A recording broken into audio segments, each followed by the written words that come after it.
have to memorize the formula. You just need to know how we use this.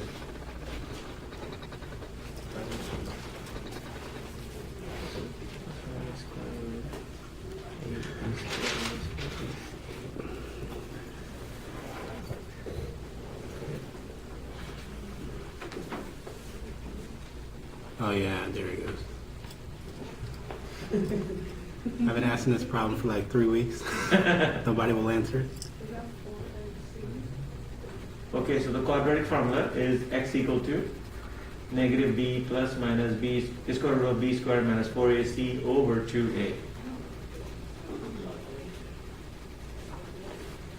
Okay, so we're going to take the same problem, solve by quadratic formula now.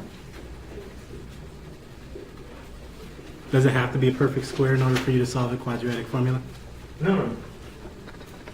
It could be any trinomial, right? You can solve. But completing a square has to be a perfect square. Yeah, the methodology to solve the problem, you have to make a perfect square trinomial and then you do the square root. But this one, we don't have to. By quadratic formula. Okay, let me write the equation first. X squared plus 6x plus 8 equal to 0. In order to use the formula, tell me what's A here. B and C, 8. First, I'm going to go ahead and write down the problem right here so we can follow. Minus b plus minus square root b squared minus 4ac over 2a. Okay. Again, you don't have to memorize. Now we're just going to be placing the values. So b, what's the b in this problem? 6. So negative 6, right? Because negative from the formula plus minus square root of, what's the b? Again, 6. So what's the 6 squared? 36 minus 4ac. So 4 from the formula, what's a? 1. And then c is 8. Over 2 times a, which is 1. So we're just placing the value wherever we see a, b, c, right? What are you doing, Jim? James? He's nervous. I'm nervous. You don't like this formula?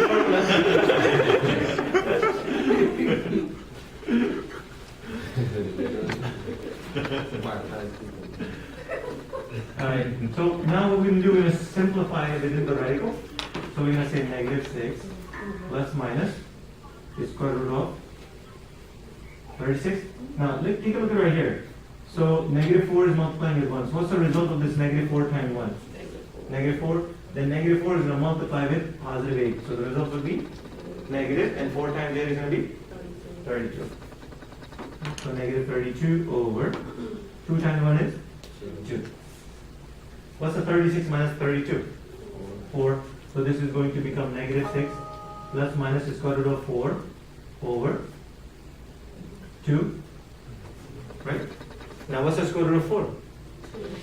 2. So it's going to be negative 6 plus minus 2 over 2.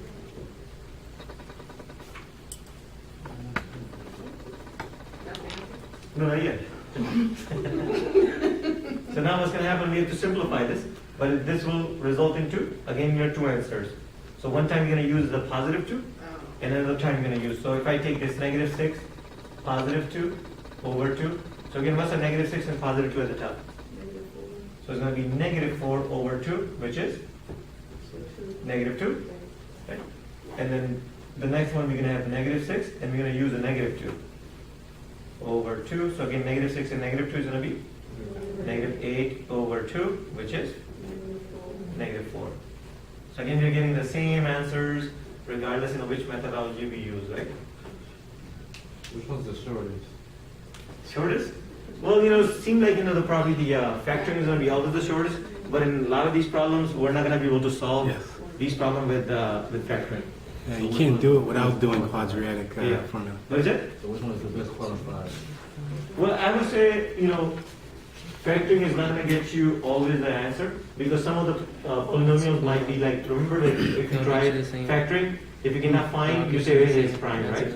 So those are the ones you cannot solve them by Yeah. fraction. So you have to use, either by completing a square or you have to use by quadratic formula. Now, usually students find it a little easier to use this quadratic formula because you're just substituting the values and you're simplifying it. Yeah.